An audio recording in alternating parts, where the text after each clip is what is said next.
right. I want to start off by giving our praises to Yahweh, Ba'ashem, Yahushua, Ba'ashem, Rakakadesh. Double honors to the elders and apostles of telling me the truth.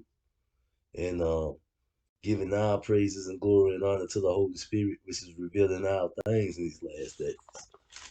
All right. I'm going to open this one up.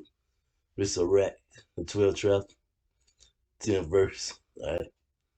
Never trust your enemy, for like corrosion in copper, so is his wickedness. And this is coming out the NRSV version of the Bible, out the Apocrypha. All right. Even if he humbles himself and walks bow down, take care to be on your guard against him. Be to him like one who polishes a mirror to be sure it does not completely tarnish. All right. So pretty much keep your eyes on your enemy. All right. Do not put him next to you, or he might overthrow you and take your place. Do not let him sit at your right hand, or else he may try to take your own seat. And at last, you will realize the truth of my words and be stung by what I say. Who pities a snake charmer when he is bitten, or those who go near wild animals?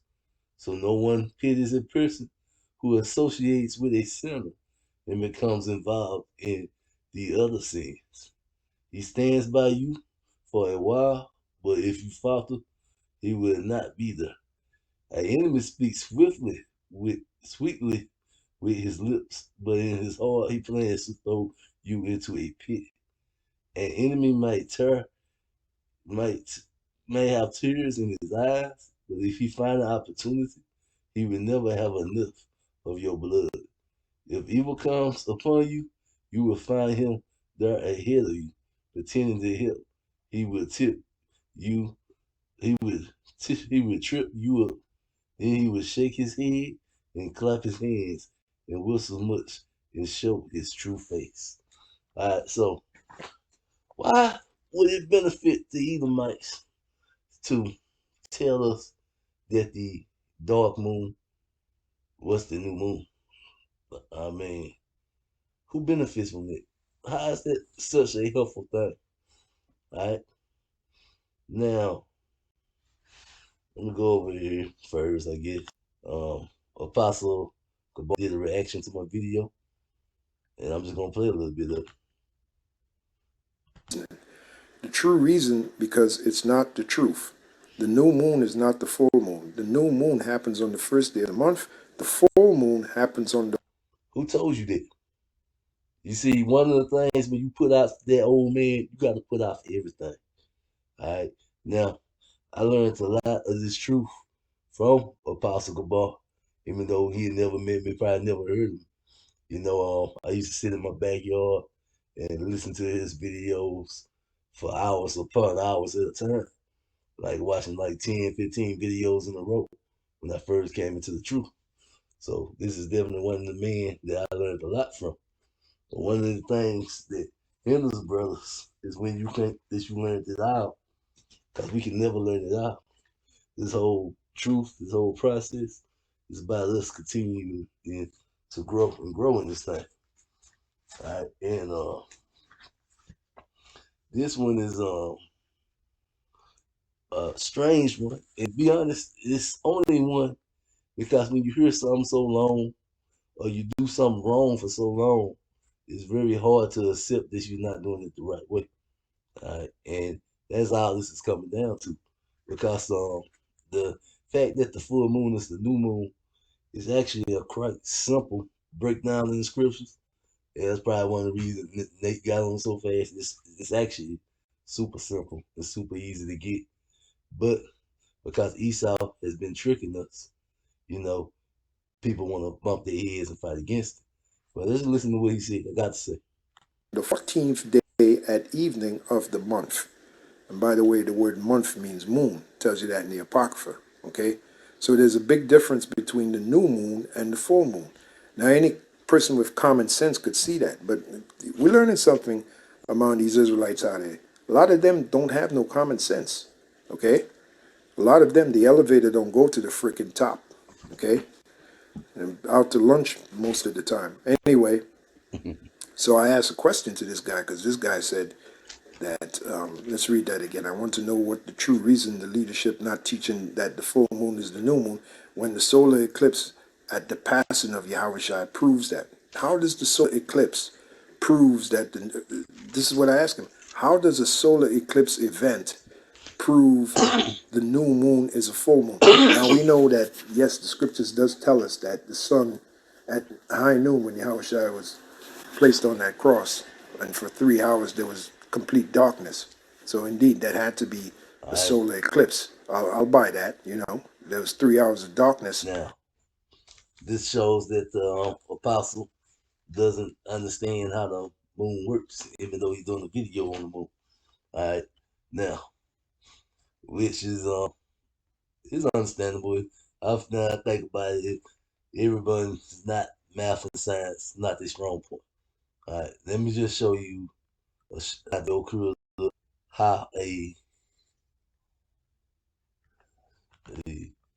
eclipse takes place. All right. Each time a new moon sets, that the moon will block the sunlight and cause a shutting of the earth. When this happens, Only a new moon can cause a solar eclipse, not a real moon. It's actually the dark moon. The dark moon happens when the moon is closest to the sun. All right, and when it blocks the sun, that is how you get a solar eclipse. So let's get away from that word new, because that's what's tripping everyone up, because Esau is throwing everyone up. But only a dark moon can cause a solar eclipse. it's called. Yeah. The reverse can also happen. Each time we full moon, there's a chance that the earth will block the sunlight from reaching the moon. We call this a lunar eclipse. See, all right? So that's how you get a lunar eclipse. It's when the moon is on the opposite side, okay? So that's how that works. So that is the significance. And it takes 2 weeks after a solar eclipse to get around to have a full moon, all right? All right, it takes 2 weeks. So Yahweh Shah passing during the solar eclipse actually does prove beyond a shadow of a doubt that the new moon is the full moon. All right. I know it might be hard for some brothers to accept, but to me, there's no longer even an issue. But the real issue is why is this so hard to accept? And the truth is because Esau, all right, because everything in the scriptures points the opposite way. All right. This is Sirach, the 43rd chapter, 6th verse.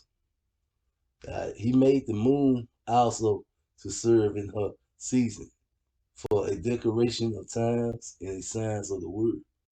For the moon is the sign of a feast, a light that decreases in her perfection.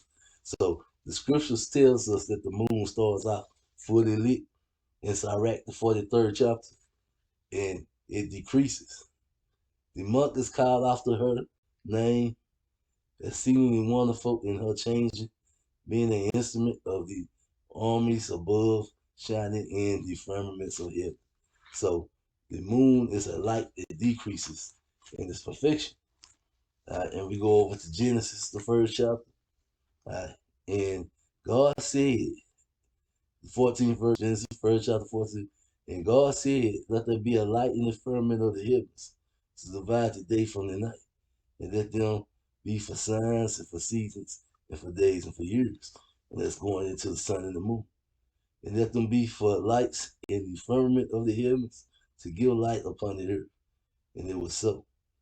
And God made two great lights, the greater light to rule the day, and the lesser light to rule the night. And he made the stars also. So when he made it, it was a light, and it was shining, and it was in its perfection. He made two great lights. All right.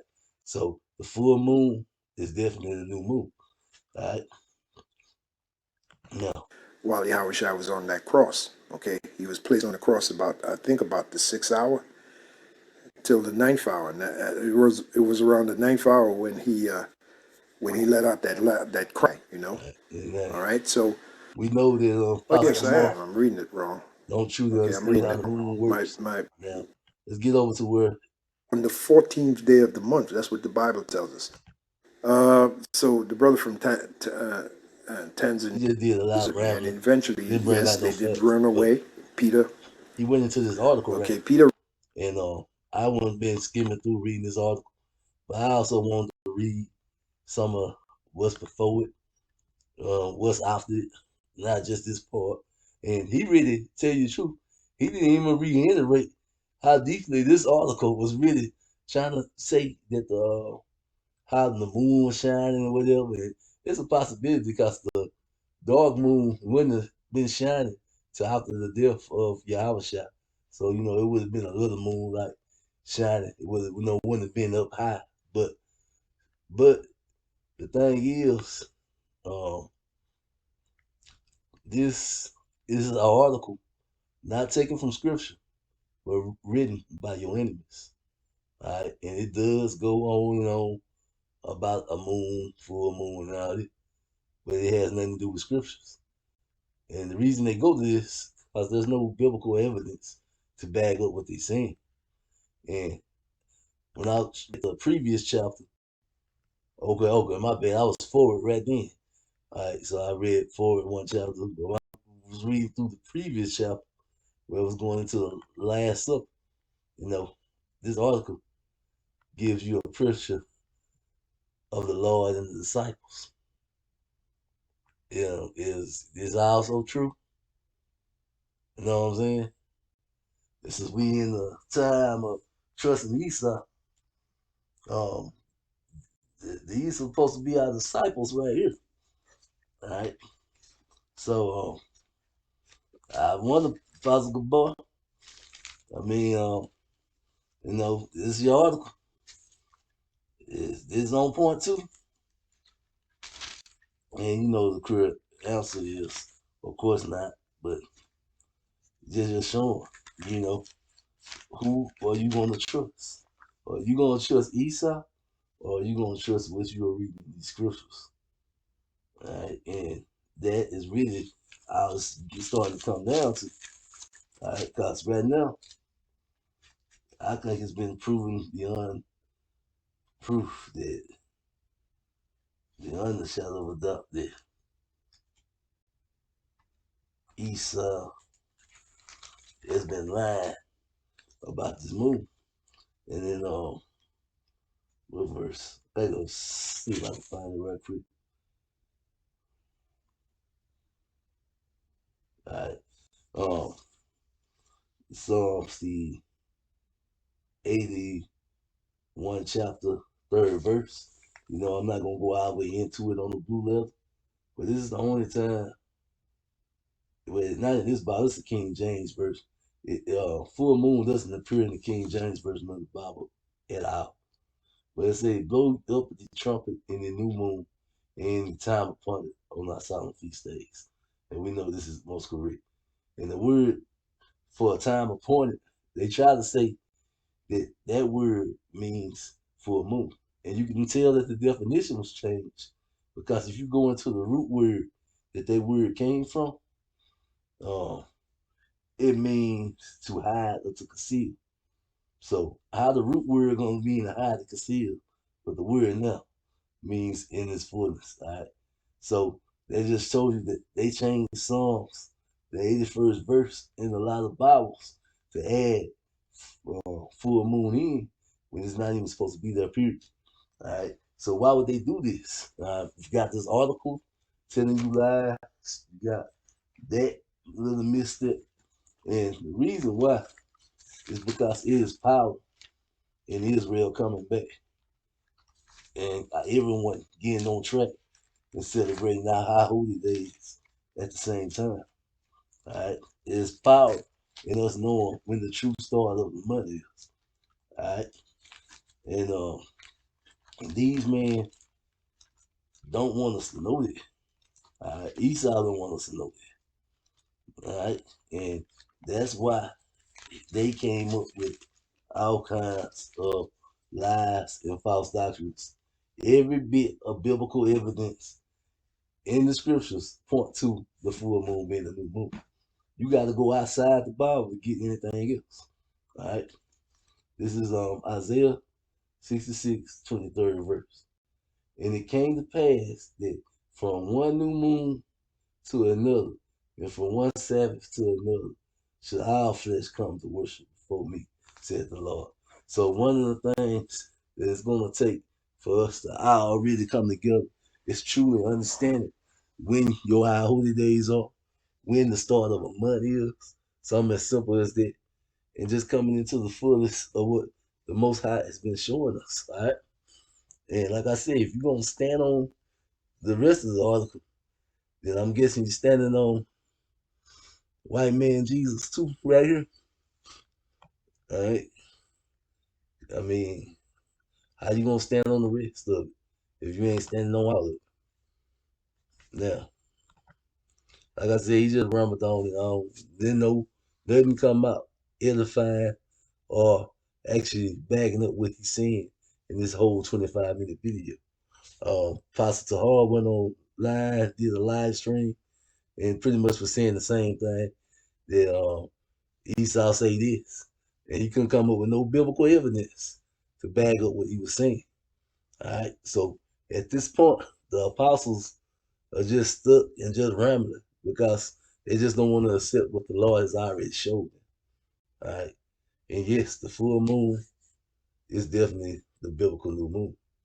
And with that, I'm gonna say, Shalom.